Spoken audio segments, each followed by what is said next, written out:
चलिए। अगर आपके हर घर तक पहुंचे तो उसे हर घर नल जल योजना से उसको जोड़ा जा सके। ये तमाम चीजों का समाधान अभी तक हो जाना चाहिए था। आज अगले 5 साल का विजन क्या है हमारे मुख्यमंत्री जी का? विजन है कि हम हर खेत को हम बिजली पहुंचाएंगे। भैया ये बिजली अभी तक पहुंच गई होनी चाहिए थी। कृषि प्रधान प्रदेश है हमारा, अभी तक ये प्राथमिकता पर होना चाहिए था कि हर खेत को बिजली, हर खेत को पानी, ये प्राथमिकता पर हम लोग को लेकर चलना चाहिए था, ना कि 15 साल के बाद आप इन चीजों का जिक्र करें। पलायन हमारे प्रदेश की जो सबसे बड़ी समस्याओं में से एक है। आप देखिएगा धीरे धीरे धीरे धीरे करके देश, जहाँ एक तरफ हमारा युवा देश है, जहाँ हम लोग बात करते हैं कि भैया 70% आबादी भारत में ऐसी है जिनकी आयु 35 वर्ष से कम है, और ये बहुत बड़ी ताकत होती है।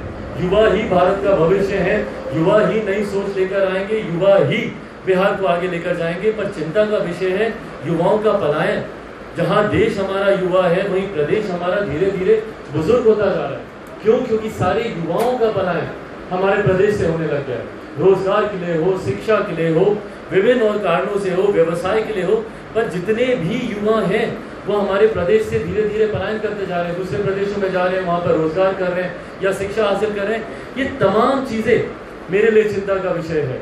और जब तक इन तमाम बिंदुओं पर हम लोग चर्चा नहीं करेंगे, जिस तरीके से यहाँ पर छात्रों की हालत है, जिस तरीके से शिक्षा प्रणाली है, या जिस तरीके से स्वास्थ्य सेवाएं हैं, जब तक हम लोग हर सेगमेंट को टारगेट नहीं करेंगे, तब तक जो विकसित बिहार का हम लोग का सपना है, शायद हम लोग उसको पूरा नहीं कर पाए। और यही कारण है कि एक लंबा समय बीत गया, लगभग 3 दशक, पिछले 3 दशक हम लोग सिर्फ बिहार में विकास की चर्चा ही करते रहे, पर सही मायनों में जो विकास यहाँ पे पहुंचना चाहिए था वो नहीं पहुंच पाया। अभी तक हम लोग अपने प्रदेश में सिर्फ जातीय समीकरण के आधार पर सरकारें बनती रही, सरकारें गिरती रही। अभी भी कई ऐसे सत्ताधारी नेता हैं जो सिर्फ वोट बैंक की पॉलिटिक्स करते हैं। किसी ने ईमानदारी से बिहार को आगे लेकर जाने की सोच नहीं रखी। मौजूदा मुख्यमंत्री को भी देखकर मुझे ताज्जुब होता है, आश्चर्य होता है कि भैया आप किस तरीके से जातीयता को आप बढ़ावा देते हैं, जहां एक तरफ बिहार का नेतृत्व करने के नाते आपकी प्राथमिकता होनी चाहिए कि कैसे जाति व्यवस्था हमारे प्रदेश से खत्म हो, कैसे कम्युनलिज्म। और हमारे मुख्यमंत्री बोलते हैं कि भैया जीरो टॉलरेंस है हमारा कम्युनलिज्म के प्रति, सांप्रदायिकता के खिलाफ हमारा जीरो टॉलरेंस है। पर वहीं दूसरी तरफ खुद जो व्यक्ति जातीयता को, जो व्यक्ति सांप्रदायिकता को बढ़ावा देता हो, उसके नेतृत्व में बिहार के विकास की कल्पना करना उचित है। जिन्होंने इससे बांटो और शासन करो की राजनीति को अपनाया, जब अंग्रेज हम लोग को बांटते थे और हम लोग के ऊपर रूल करते थे, डिवाइड एंड रूल की पॉलिसी वहां से आई थी, और वही कार्य आज के मुख्यमंत्री हमारे करते हैं। दलित को महादलित, पिछड़ा को अति पिछड़ा, और सबको वोट बैंक बनाया गया। अपीसमेंट की पॉलिटिक्स उसके बाद शुरू की गई कि भैया तुमको हम ये दे देंगे, तुमको मुफ्त में हम ये दे देंगे। बताइए, जिस प्रधानमंत्री की सोच ये हो कि तुम्हारे परिवार में किसी की हत्या होगी तब तुम्हें सरकारी नौकरी मिलेगी, और वैसे सरकारी नौकरी को लेकर मुख्यमंत्री बोलते हैं कि भैया सरकारी नौकरी कहाँ कोई देता है, कौन से देश में ये परंपरा है कि वहां पे सरकारी नौकरी दी जाए?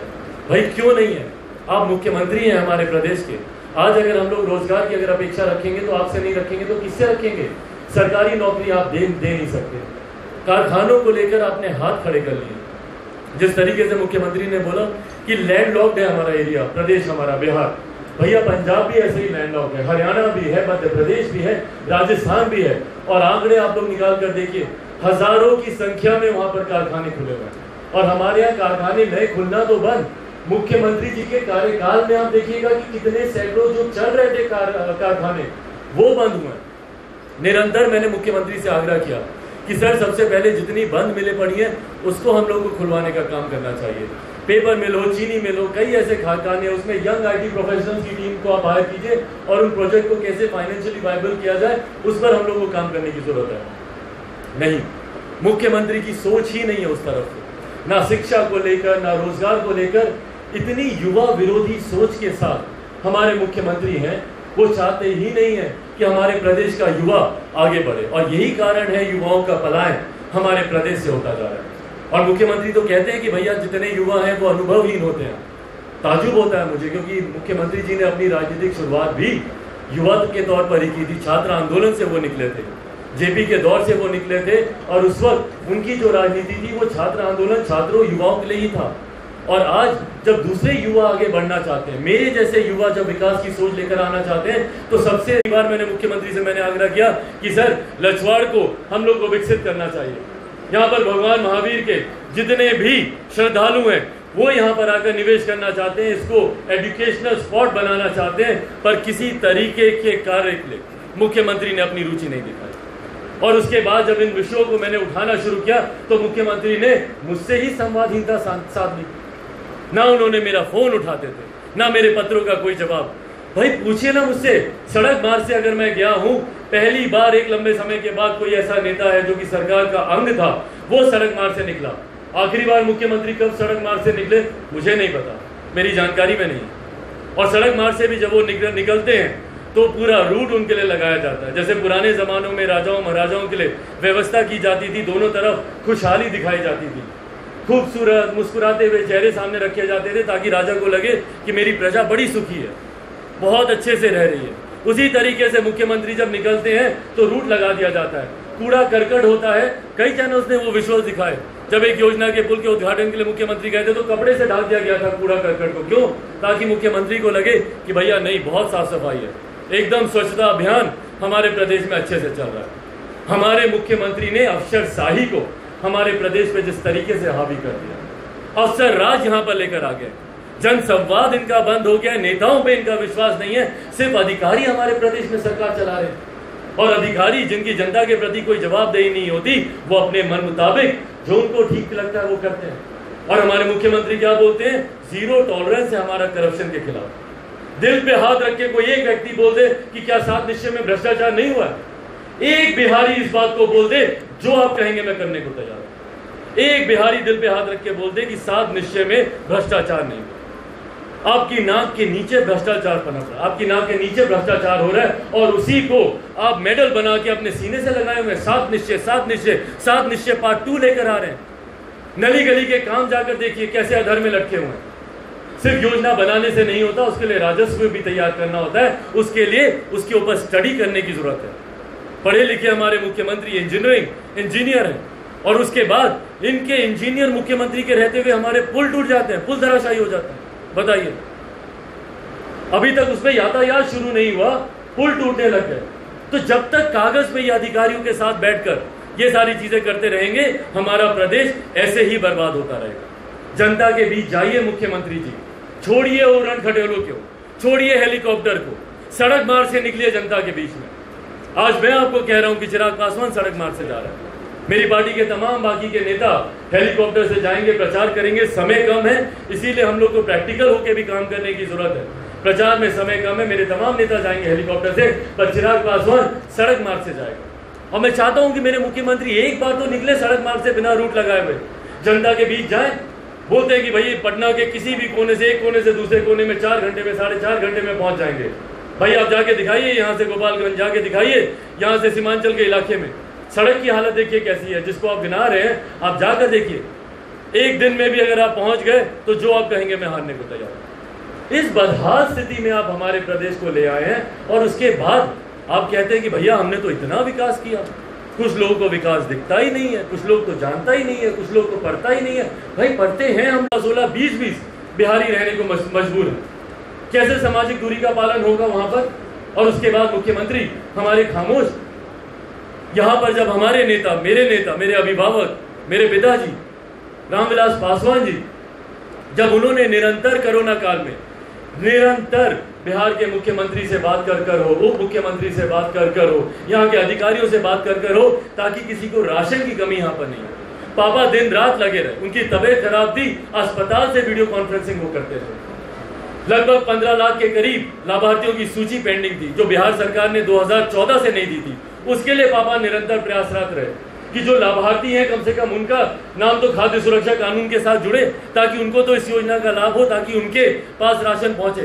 पर मुख्यमंत्री के कान पे जूं तक नहीं रेंगती थी, मुख्यमंत्री एकदम खामोश। और उसके बाद कहते हैं कि हमने राशन पहुंचाया। भैया सब केंद्र सरकार की योजना, पापा ने ना सिर्फ राशन बिहार तक पहुंचवाने का काम किया, बल्कि बाढ़ प्रभावित इलाकों में उनकी तरफ से स्पष्ट तौर से कहा गया था कि उनके घर तक राशन पहुंचना चाहिए। देश में आप देख लीजिए, कहीं पर जहाज के माध्यम से, कहीं पर अंडमान निकोबार जैसे इलाकों में पानी के जहाज के माध्यम से हो, हवाई मार्ग के माध्यम से हो, सड़क मार्ग के माध्यम से हो, पहाड़ी इलाकों में घोड़ों के माध्यम से हो, उन्होंने राशन पहुंचाने का काम किया। दुख सुख की घड़ी में जो आपके साथ खड़ा होता है, सही मायनों में वो आपका नेतृत्व करने का हकदार होता है। हमारे मुख्यमंत्री ना लॉकडाउन में, ना जल जमाव में, ना बाढ़ के समय, क्यों हमारे प्रदेश को, भैया आपके रहते हुए 15 साल में आप बताइए ना कि प्रदेश में बाढ़ नहीं आएगी, उसके लिए आपने क्या किया? आज मैं कोई ज्योतिष नहीं हूं, मैं कोई एस्ट्रोलॉजर नहीं हूं, पर आज मैं प्रेडिक्शन कर सकता हूं कि अगले साल बरसात में जून जुलाई अगस्त का महीना देखिएगा, पुनः वैसे ही बाढ़ आएगी जैसे पिछले 15 साल से आ रही है। क्या सबक लिया आपने कोसी के बाढ़ से? क्या सबक लिया हर साल जब बाढ़ आती है? इनको मैंने जानकारी दी, सुझाव दिए कि भैया नदियों को जोड़ने की योजना पर हम लोगों को काम करना चाहिए। बिहार का भूगोल ऐसा है कि आधा इलाका बाढ़ प्रभावित रहता है, आधा इलाका सुखाड़ प्रभावित रहता है। हम लोग को कैनल्स बनाने की जरूरत है, जहां पे ज्यादा पानी होता है वहां पर कैनाल बना के आप ऐसे इलाकों में पानी को डाइवर्ट कीजिए, वहां पर लेकर जाइए जहां पर पानी कम होता है, जहां पे सुखाड़ का इलाका है, जहां पे पानी की व्यवस्था नहीं हो पाती है। पर इन तमाम चीजों पर मुख्यमंत्री एकदम खामोश। आप मुझे बताइए ना, राजस्व की कमी, संसाधन की कमी की दुहाई मुख्यमंत्री देते हैं। ये तमाम जितनी बातें कर रहा हूँ, नदियों को जोड़ने का जिक्र हो, तमाम ये विषय जो मैंने आपके सामने रखे हैं, इन तमाम का जिक्र मैंने बिहारी फर्स्ट विजन डॉक्यूमेंट में मैंने किया। संसाधनों की कमी है, हम लोग को विशेष राज्य का दर्जा मिलना चाहिए, विशेष राज्य का दर्जा मिलना चाहिए। बिल्कुल मैं मानता हूं कि विशेष राज्य का दर्जा हमारे प्रदेश को मिलना चाहिए, मैं हूं इनके साथ, मैं इनका समर्थन करता हूं जब ये बोलते हैं कि विशेष राज्य का दर्जा मिलना चाहिए। पर आप मुझे बताइए कि पिछले 15 सालों में बिहार का राजस्व बढ़े, उसके लिए आपने क्या किया? यहाँ पर आईटी सेक्टर्स आए, आईटी जॉब आए, उसके लिए आपने क्या किया? आखिरी बार हमारे मुख्यमंत्री ने कब इन्वेस्टर समिट बुलाया था, मुझे नहीं याद। जब तक आप निवेशकों को यहाँ पर बुलाएंगे नहीं, सिंगल विंडो क्लियरेंस आप नहीं देंगे, तब तक निवेशक यहाँ पे निवेश कैसे करेगा? जितने भी निवेशक हैं उनकी इच्छा शक्ति दम तोड़ देती है जब तक वो कहीं से क्लियरेंस ले पाते हैं। सिंगल विंडो सिस्टम देश भर में हमारे प्रधानमंत्री लागू करने के लिए प्रयासरत हैं, लगे हुए हैं, ताकि ज्यादा से ज्यादा निवेश हो, एफडीआई के माध्यम से हो, विभिन्न और माध्यमों से हो। पर हमारे मुख्यमंत्री बिहार में कैसे निवेश हो उसके लिए उनको चिंता ही नहीं। लैंड रिफॉर्म्स लंबे समय से हम लोग के यहाँ नहीं दिए गए, किस तरीके से जमीन उपलब्ध कराई जाएगी कारखानों के लिए, कोई व्यवस्था नहीं है और उस पर कोई बात भी नहीं करता। चिंता की विषय है, मुख्यमंत्री उसको लेकर कोई बात नहीं करना चाहते। क्यों यहाँ पर हम लोग टूरिज्म को हम लोग बढ़ावा नहीं दे सकते?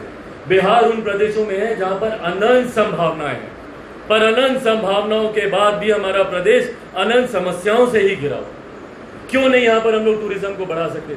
रिलीजियस टूरिज्म इतना बड़ा क्षेत्र है, हम लोग इतने सौभाग्यशाली हैं जहां पर एक तरफ सीतामढ़ी है, भगवान महावीर की जन्मस्थली है, अनंत संभावनाएं है जिसको आप रिलीजियस टूरिज्म के तौर पर आप विकसित कर सकते हैं। जहां एक तरफ हम लोग अयोध्या में भव्य राम मंदिर का हम लोग निर्माण कर रहे हैं, तो क्यों दूसरी तरफ हम लोग सीतामढ़ी में माता सीता के उतने ही भव्य मंदिर का निर्माण नहीं कर सकते? क्यों नहीं मुख्यमंत्री जाते मिलते हमारे प्रधानमंत्री से और बोलते कि एक कॉरिडोर बनाया जाए, जो अयोध्या में दर्शन के लिए जाए सीधा माता सीता के दर्शन करने सीतामढ़ी पहुंचे। भगवान महावीर की जन्मस्थली है लछवाड़, जो मेरा भी कर्म से जानकारी में हो और आप लोगों के माध्यम से मैं चाहता हूं कि जनता तक वो पहुंचे। इसमें पहले पन्ने पे जो इस विजन डॉक्यूमेंट का सारांश मैंने तैयार किया, मेरी क्या सोच है, मैं क्या सोचता हूँ, पापा क्या सोचते थे बिहार को लेकर, ये तमाम बातें। और मुझे लगता है कि पापा का एक आखिरी लेख पापा ने